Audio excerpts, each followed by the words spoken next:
Hi everyone, and welcome back to Spirit Lounge. So I had a comment on my last couple of videos that my microphone was actually not loud enough. So can you guys just confirm if it's loud now? Because I have a new microphone and I didn't transfer the settings over. So I know a couple of you are in the chat right now. So could you just let me know that if it's loud enough? Can you hear me okay? Does it need to be louder? If you can just confirm by pinging something in the chat, that would be really good and helpful for me. So I'm just going to quickly look and see if there's anything in there. Well, let me know as I keep going on, because I don't want this to be too quiet for people. So I have turned the volume up on my microphone, and I have set the settings accordingly. So hopefully this is working for you guys. And yeah, is it loud enough, Imelda? Does it need to be louder, or is it okay? Okay, I'm going to assume it's okay. All right, I'll just switch it a little bit louder on the mixer here.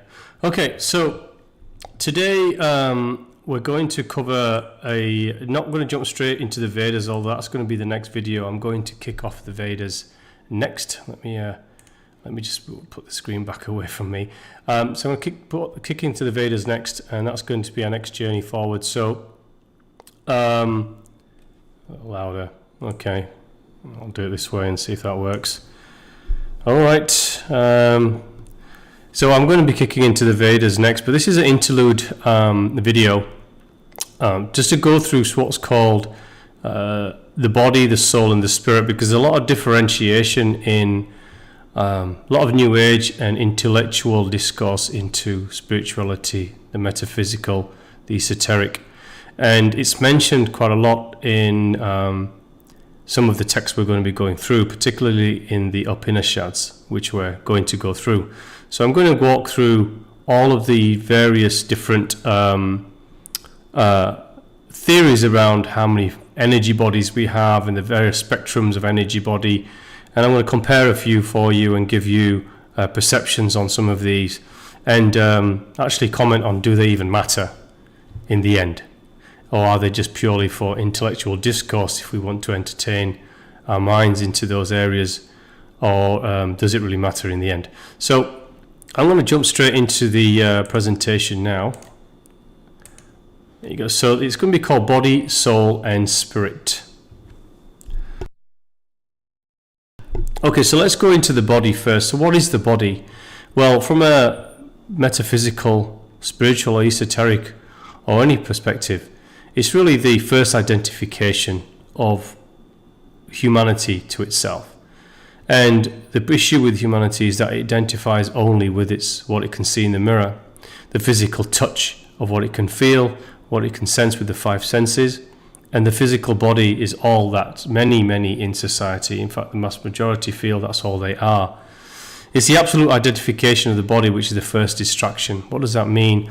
It means that we focus on the myopic aspects of our physical selves, the vanity of ourselves, the body structure itself. We think there's nothing else beyond this, only our cascading into this vessel, experiencing life, nothing before, nothing after. That is a first distraction. The mind, ego, and other things are other distractions that follow. And it's this base identification which divides humanity. So we divide ourselves not just by our vanity and how we perceive and we structure our bodies and build our bodies and make them look beautiful, more beautiful than the other person. And those around us in society look at the TVs, look at magazines, look at others to see to personify themselves against. So someone's more beautiful, someone's bigger, stronger, more muscular, more leaner, whatever it might be, is the first level of how we differentiate ourselves. Then we go into those more prejudicial and racial aspects of color, of shape of the nose, shape of the eyes, tone of the skin. These are all base level identifications of the body. And this is regarded as physical. And in Gnosticism, remember that was regarded as the left, or the physical, aspect of ourselves. We had to move away from the left or the physical and move all the way to the right. The far right was spiritual, and in the middle was the psychical element. In the Vedas, it references as matter. As we reference ourselves, we identify with our matter selves. So that's what the Vedas call this. I wanted to mention that because you're going to hear that quite a lot. In Avatar in Sanskrit, which is what the Vedas were originally written in, which is a very old language, come from the Indian subcontinent, means descent into or material appearance. So that's what the word avatar means. It's quite appropriate because the body is the material appearance. The body is the descent of the spirit into the body. So that's what the word avatar means in Sanskrit. So, there are many avatars out there, or vessels that we use it to experience this world. We use it to experience this universe. We use it to experience the sun on our backs, the sensitive, intimate touch of others. Everything we experience around us is done through the five senses, and also that are part of this physical body. And this also can be applied to the avatars that we have listed here. So Jesus was just the avatar. The spirit or the consciousness within it, which was the Christ consciousness, was the actual messenger and the animator of the body that was named Jesus. It was the Christ consciousness within him that was the spark of light. Krishna, which is a Hindu deity, similar to Jesus, it's the one with the blue skin, was also an avatar named Krishna, but the Krishna consciousness within it was the messenger. That is the light within that was speaking through the body and passing the message and animating that vessel to be the avatar or the persona that was Krishna. Buddha was the same. It was the Buddhic consciousness that was expressed with him after Buddha actually left and found enlightenment under the Buddhic tree. Lao Tzu was the founder of Taoism and Taoism in East Asia, China, and also was an avatar in the faith around Taoism and Taoism. But the spirit within him was the messenger and animator. The vessel was the mode in which that was communicated. Abraham, the founder of Judaism, again, was given messages to pass on and created Judaism as a following. But it was what was ultimately within them that was passing the message on. Zoroaster was the founder of Zoroastrianism many thousands of years ago. And again, there's a spirit energy in there. And the list goes on and on. I could list almost every avatar, and we'll have pages of them that represent various belief systems around the world and that surround us, but each one of them are names of the body. It's what's within them, which is what matters.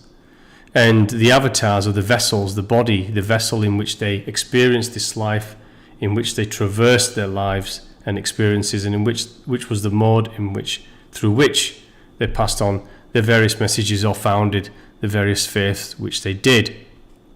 We are all the same.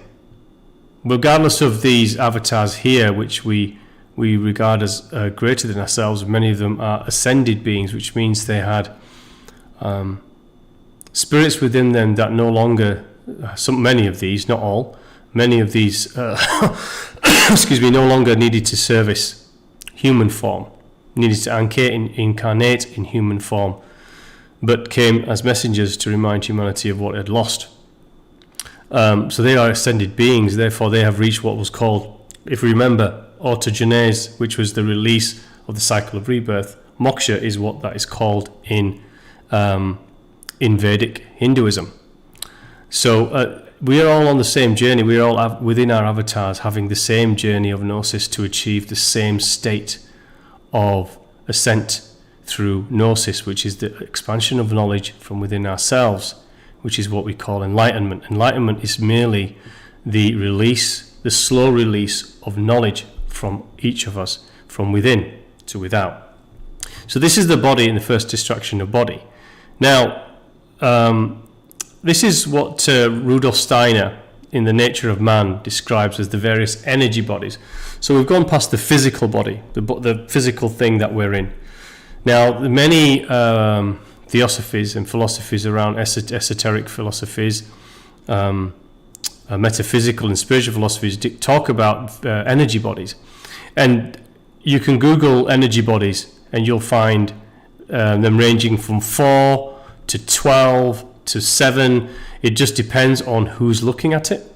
It really depends on who's decided to put their mind to disseminating what they believe are various aspects of our energetic bodies that rain out from the center of us and outward. But there are many theories, and I'm going to show you a couple of them now. Excuse me. So if we go through Rudolf Steiner here, he first of all starts at the processor of thought, which is the mind, which is true. This is the processor of everything. So as we expand from our spirit outward, we send our what we call gnosis, our spiritual awakening, our gnosis of knowledge that we receive from inwardly, from our spirit. It's received here within the spirit and the heart space, but it's sent to the mind so that our consciousness can process it, can understand it, and become aware of it. So it is the processor of thought. Once we get above that, he is talking about the body, which is consisting of a life force. So there's something within the body that gives it life, a life force within the body. Now, he's not saying that this is the spirit itself. He's saying there's another animating force. Now, what this could be, this could be also associated with what the demiurge and the archons created within Gnosticism. If you remember, they created the mythology of Adam and Eve. Adam was first created by the archons and the demiurge, and it just laid on the floor. Adam was alive, but it just laid on the floor. It didn't move. It was just conscious, but it wasn't moving. It wasn't animated.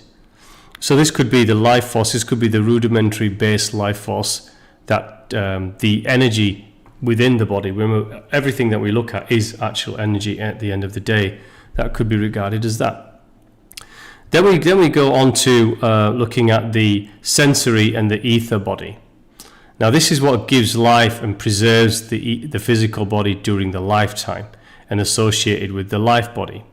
Now, this is just another energy spectrum which supports the body during life. It doesn't give any more details other than this is what it is. I mean, if you can look at Rudolf Steiner's work, it does go into this much more detail. I've read The Nature of Man, and this is where I took that from, and this is also expanded out in the book that I've written.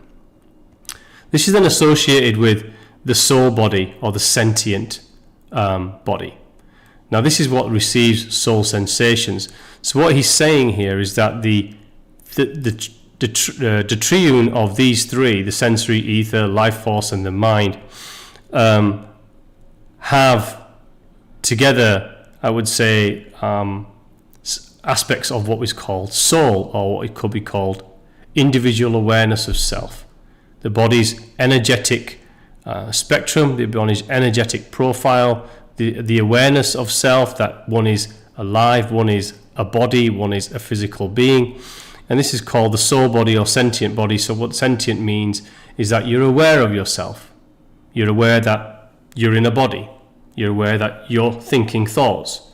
You're aware that you have 5 senses and that you can touch, feel, and walk around and experience this world. You're aware and conscious, just like a baby would be, or a newborn cat, dog, animal would be. Is aware of itself, but not quite fully sensory, but is aware of itself.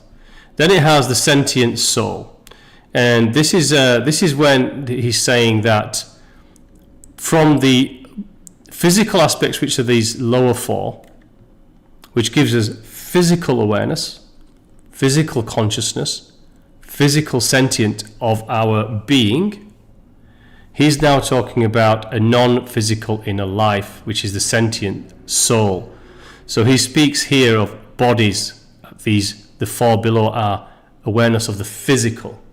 And this is where most of he states that most of humanity lives in this state here, where yes, we're aware, we're conscious, we walk through life, we're aware of our bodies, we're aware of our soul body, we're aware of that we're alive, we're conscious, we are sentient of ourselves, we have sentient thoughts, we have conscious thoughts, intellectual thoughts, we're aware of that, we have energetic aura around us, but that's where it kind of stops for many. And the sentient soul is where the internal journey starts, is where you start connecting with your spiritual self, which is what is regarded as a sentient soul, which means starts a non-physical inner life, which means that we're going inward into ourselves to discover the greater I that is silently waiting for us to reacquaint ourselves with it. Then you get up to the next energy body, which is the intellectual soul, which is you become a higher member and integrate with the sentient soul. So this is in other words saying you take your journey forward further within that discovery of the true self, discovery of the divine grace force within you and your connection with it, and the true nature of all that exists through further gnosis of knowledge, which is being revealed to yourself. And you traverse up this, let's just say, hierarchy of energy aspects of ourselves. Then he refers to a consciousness soul. Now this is what he calls the infinite spirit. So this is the divine spark, the breath of life that was given to us. Was breathed into everything, animate or animate, physical or otherwise, has a sentient infinite spirit of the divine within it. The body that we possess allows us to express and articulate and feel greater spectrums of our sentient self, our soul, our spirit, than does a dog or a cat or a blade of grass or a flower or a subatomic particle, for example. All of that has infinite spirit life within it. The vessel in which is contained has different spectrums of expression. We as humans have the greatest form of expression on earth. There is other forms of life on this planet which have a more bounded expression because of its form and what it is. And so this is talking about the imperishable element. This is the divine spirit. So this is talking about you have a spiritual force within us. So this is the journey from the body up into our spiritual selves within the sentient soul, the intellectual soul, and then we hit the actual infinite spark within, which is the spirit. So he's recognizing that there's a spirit there.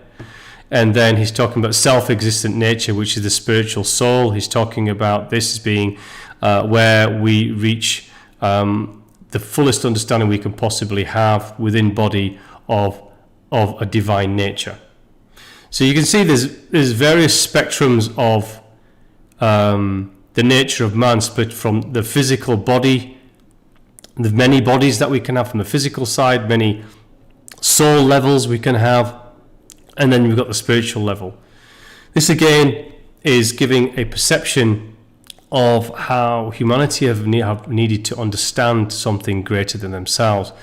It's the same as this universe, it's the same as understanding the divine. Everything's being broken down into smaller elements as an intellectual discourse to help us understand that which is greater than ourselves. For me, none of this actually matters, because there's only one thing that you're connecting to, or you're trying to find and reacquaint with in your pathway back to your true source and divine nature, and that is the infinite spark within you. All these other things are great for intellectual discourse. They're good to have understanding of if that's what's needed for your journey, but ultimately they do not matter. What matters is the infinite spirit, and that is all you're really connecting to. These other things are just traversed silently because they're a coalescent journey through. You don't even notice you're going through any of these things, other than intellectually discussing them in circles that may be interested in how they are, what they mean, and how to split your journey up into layers and passages.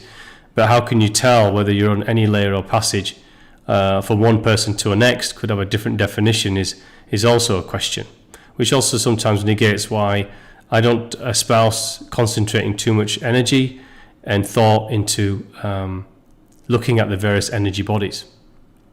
Now we go through here. Now this is the Osho 7 the Osho 7 bodies. This is another view of energy bodies from Osho, which is a large ashram, a series of ashrams around the world created by Osho. And so the first one is the physical body. We've gone through that.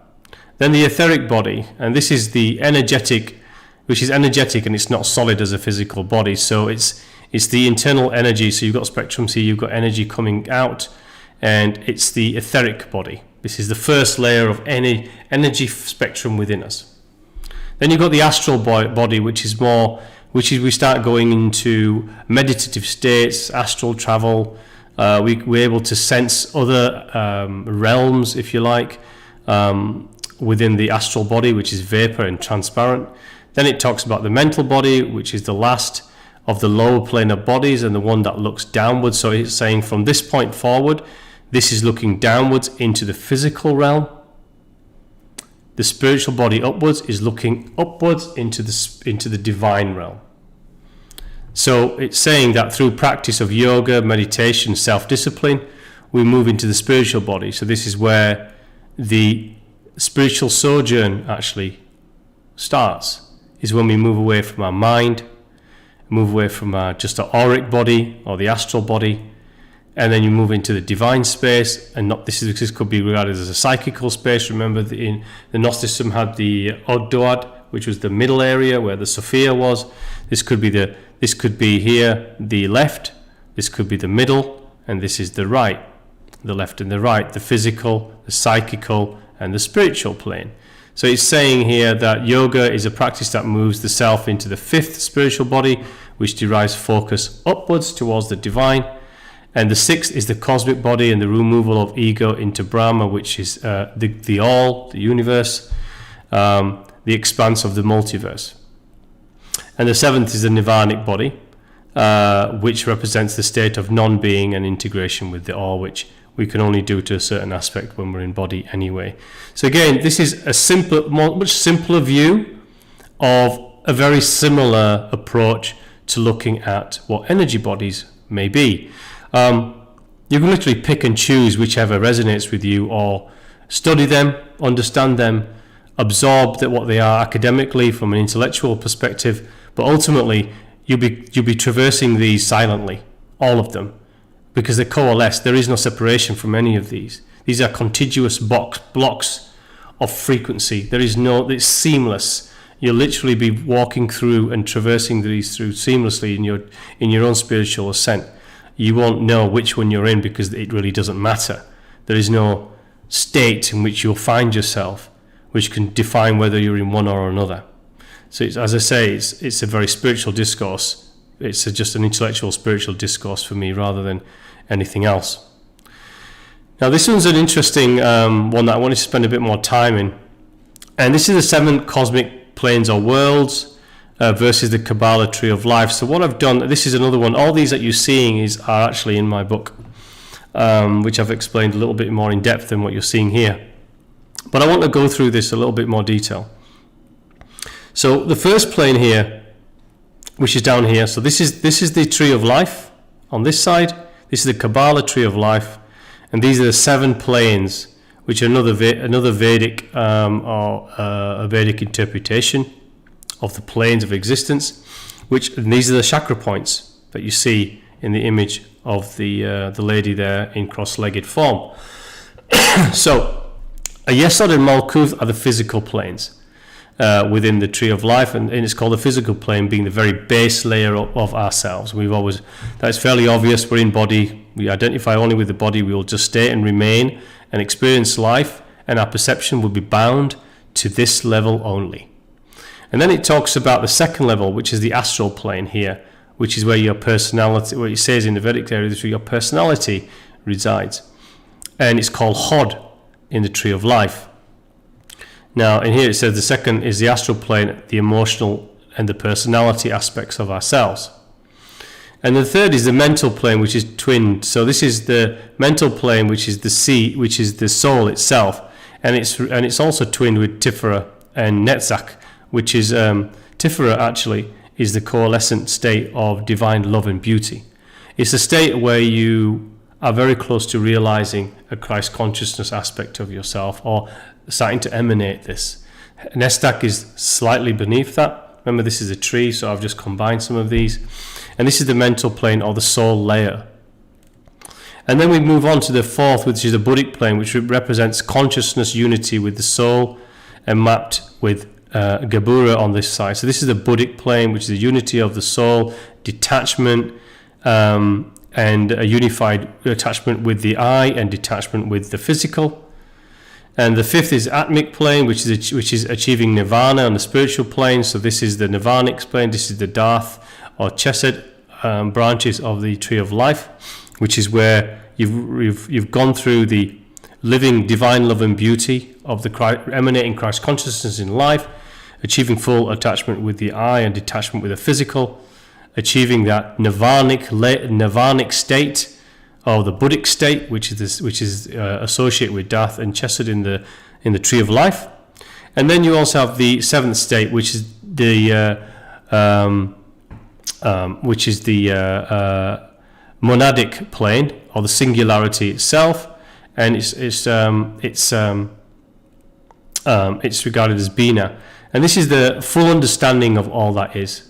This is what is called, which is, I would say over here, if I had to put any of these down into the states within the Gnostic text we just went through, I would say between the Buddhic and the mental plane here is where you would achieve autogenes, which is the release from the cycle of rebirth. The Atmic plane and the singularity over here would be, Atmic plane could be the protophane state, and the Bina could be the Calyptos state of ascent. And then the final is the Joic plane, which is Kether or Chokmah, or the source plane. This is the plane of the divine itself, and this is the very ultimate end of where we are looking to see ourselves through our infinite journey through universal existence, is to traverse these various planes, as well as the other energy bodies that we've just gone through. Now, the interesting aspect of here within the lokas, I wanted to talk about these lokas, is why I left these in this image, was we talk about the demons, we talk about darkness, we talk about light, excuse me, we talk about light, we talk about grace, which is moving towards the divine Father.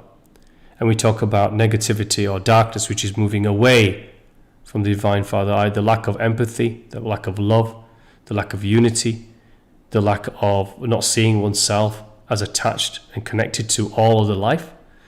Or we can have the aspects of light, which are love, which is empathy, which is unity, which is seeing each other as you would see yourself, which is giving love without judgment, and assistance without judgment, and so on and so forth. And there are very many aspects in between those two different polar spectrums that separate. This is what the lokas are describing. Again, this is another Vedic thing, and I wanted to show you guys this because as we go through the Upanishads, this is the kind of thing that you may come across. So let's just talk about the upper lokas before we jump onto the lower lokas. So if we talk about our spirit, our divine Father, our divine spark is the creative force, which is called the Satya Loka. This is the breath, really, of what's within us. And we enter into this universe, and this universe was created by love only. And we are aspects of grace and love, pure love and grace within our spirit, the breath that's within us. However, when we drop into material form, into this material universe, we also have free will. We also have the ability to make choice. We have the ability to go to the left or go to the right or drift away in between somewhere. Either way, we make free will choices. We make determinations on our experience, which then either keeps us close to the creative force of divine love and grace and unity with each other, or takes us away from that force.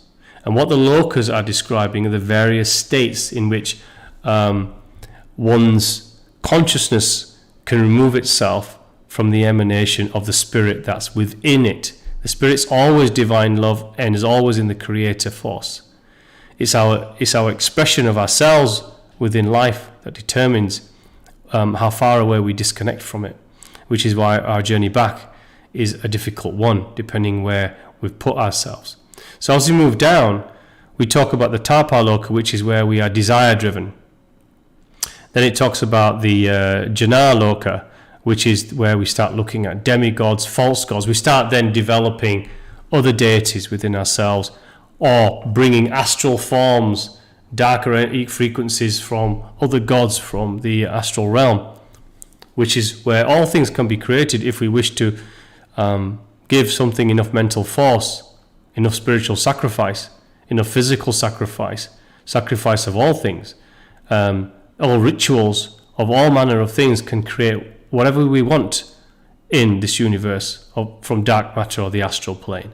And this is where we start creating demigods and worshipping pagan rituals and things like that. And then we have the Mohaloka, which is the ascend spirit and the creator sons. So these are other levels that we fall down into.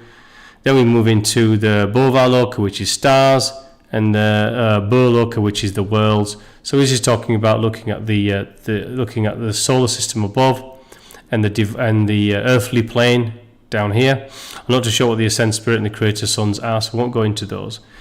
Then we go into the lower locals, which I want to drop into. They are the Atala Loka, which is the mystical powers. We're going to psychical play. The Talata Loka, which is the Maya and the demons. We start going to demonic areas and satanic play.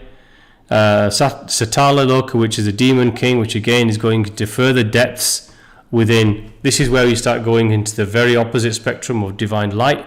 We start going into darkness, and we start going into demon kings, and then the next one being fallen souls. We start worshipping serpent energy. This you'll relate to this with regards to what's called satanic worship or demonic forces.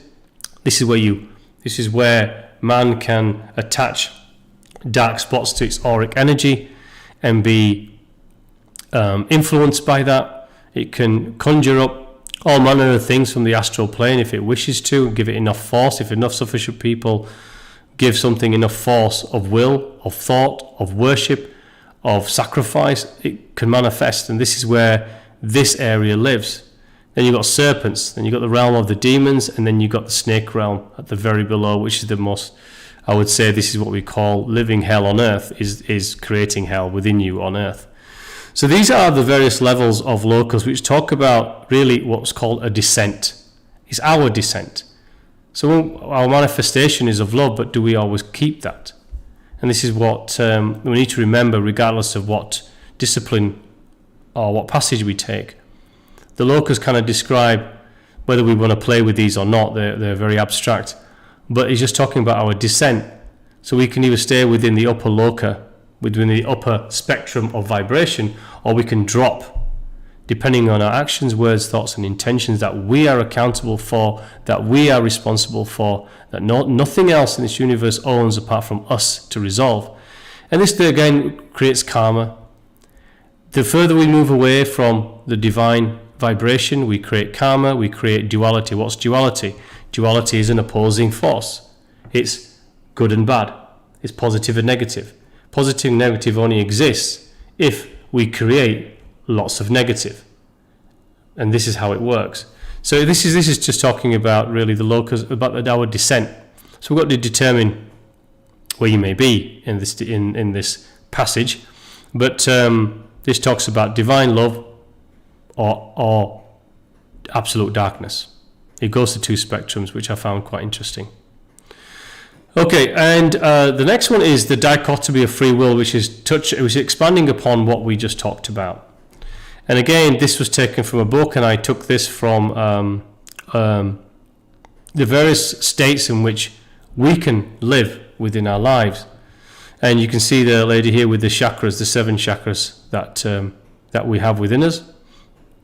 We can have contentment, peace, forgiveness, and gratitude, which is an emanation. That this figure is emanating as a middle ground.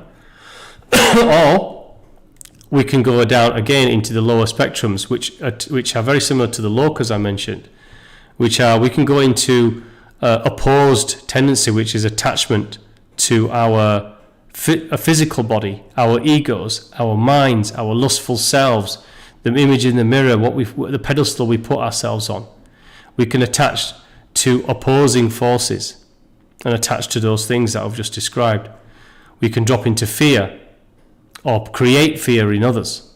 We can drop into hate or manifest and nurture hate in the world. We can drop into war or create war to create disharmony in the world. And then further, as we drop further down, we can create and go into the occult, which is, the occult isn't necessarily bad. Occult just means a study of the hidden.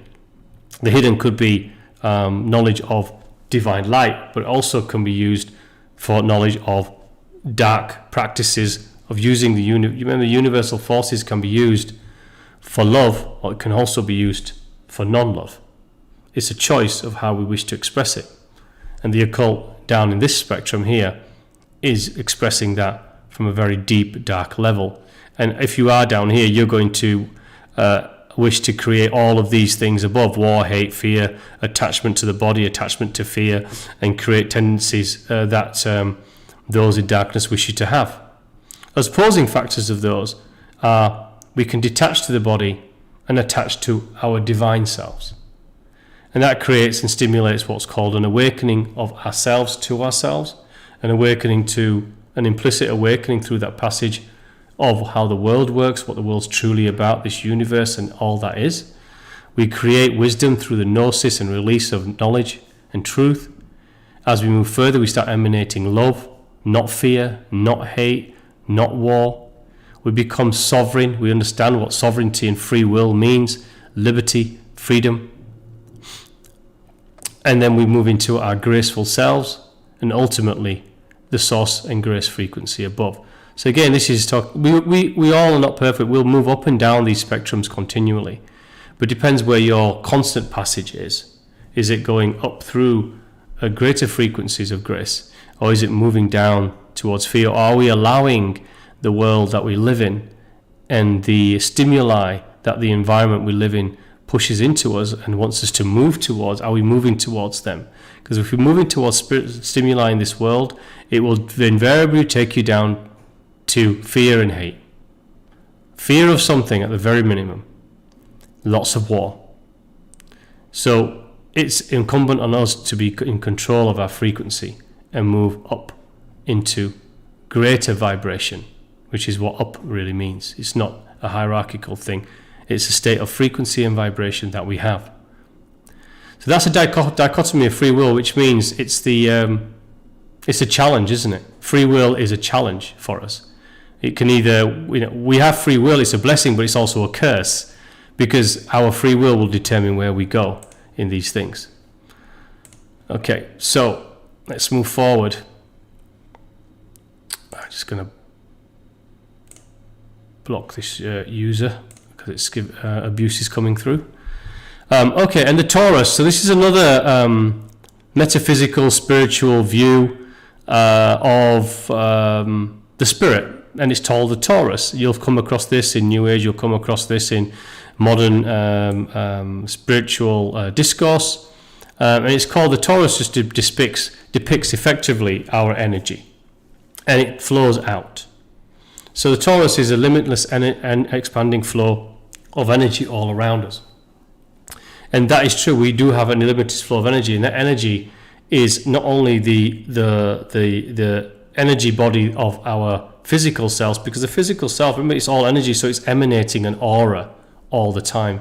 But within it, our spirit also emanates a much greater force, which is encompassed in what is called a Taurus energy, something that surrounds us. The universe is a Taurus of itself, and we are a fractal of that universe. So we express a tauric universe, a Taurus of ourselves energetically. And the flow is replicated in the physical bodies of fractals of interacting subparticles, magnetic poles, planets, and stars. So it's with the universe also. If you read about Taurus, the universal Taurus, and how if we take it down into the fractal of ourselves, we are emanating a similar sacred geometry within our Taurus. So it's the infinite center of peace, stillness, and presence. So it's effectively our spirit broadcasting outwards, in creating an auric field in which our spiritual journey traverses. This is not our energy bodies. This is not our soul bodies. This is the spiritual force creating a torus around us. So it's the aura, and it's called, and we often can call that an aura. The energy body and the soul bodies can also contribute to that aura as well. And then we move nicely onto the aura, and this is the energy of us all. It's a thing that surrounds us. It could be called our ether body. It could be part of our torus as well, our spiritual body, and it's everything that's in it. Now, the aura that we have, everyone has an aura. It's an energy body, energy frequency around us. It's a state, an electromagnetic state around our bodies that travels with us. It can be shrunk depending on our state of frequency. If we're in fear, anxiety, our energy can shrink down closer to our physical bodies. If we're in love and grace and happiness and joy and expansion, our aura expands out further and further and further. In fact, it expands further out than the spectrum of moving your arms further out completely from side to side. And this can change constantly, can the aura. The aura colors, there are people who can read auras, who can see your auric color. And the color is the colors or color, depending on what it is, or if you have a mixture, represent your current state of spiritual being, your current state of emotional being, your current state as a whole. And those colors can change all the time. So when you're in grace and beauty and light, you could have a golden aura or a more luminescent aura with different colors. But if you have anger and worry, in a split second, your aura could change to much darker colors, or a gray or a black color. If someone's constantly within the lower frequencies of vibration that we talked about, the lower energies, then their aura will be dark, will be a shadow. If someone's emanating love and grace, their aura will be light of different colors. Could be gold, could be luminescent, could be bright light around them. So the aura can change all the time. So maintaining a very luminescent, beautiful, graceful aura really depends on what we're emanating from within, for the most part. And so that comes to the end of what auric bodies and so on and so forth are, because I just wanted to talk about those briefly today, because they are going to come up in some of the literature and the theosophy and philosophy we're going to be discussing, and the Vedas are coming next. So with the Upanishads, and remember the second coming is you. You have to become that, and don't just practice it, and try to ensure that we're constantly progressing up the vibrational spectrums of what we can achieve. Forgive yourself if we have lapses. We all do. We are here within a human realm, experiencing many stimuli from externally, and others we love, and friends and family and work and so on and so forth can drop us up and down into that spectrum vibration. The main thing is, where are we going most of the time? And that most of the time needs to be the majority, if possible. And so I want to say thank you for listening, and here's the book, and some suggestions, guidance, or whatever you may wish me to look at, the Spirit Lounge 333 at gmail.com. I am going to be broadcasting on Odyssey and Rumble soon. I've already created a Rumble channel. I'm going to be going live on that shortly once I've configured it, and so I'll be available on all of these three channels ultimately. And I just want to say, let's put this back on. Sorry for the sound checks earlier on and a little fragmented of this video, but I wanted to go through some aspects of what regarded as body and soul and mind and spirit, and what if it really matters. Ultimately, these things are great for intellectual discourse. They're great things to know, great things to understand, because it helps us understand what people may be talking about, and also what you may read within text that you may pick up, what you may hear from those that you're listening to on videos on YouTube, because many people will talk about aura, many will talk about energy bodies, many will talk about different layers of physical body. So it's nice to understand what they are, but ultimately your passage will always be one that is coalescent and silent through all of these, whether they exist or not. For me, I ignore them all, because the passage is only to the infinite spirit. And that is really all I focus on, is attaching myself to that through quiet times of meditation and prayer, and connecting to my divine grace, which is your divine grace also. So yeah, entertain and look at those in your own time. There's plenty of information on the internet. You'll find no limitation on the various theories about how many energy bodies we may have, but ultimately they all really coalesce into the same thing. You can drop them down into about 4 or 5, and they'll all probably fit into those 4 and 5. But do look at those if they're interesting to you. And I want to say thank you for listening. I appreciate the time that you guys spend, and the patience that you have, and your comments as well. Thank you. And if this isn't loud enough for anyone, please let me know. Thank you, and God bless to you all.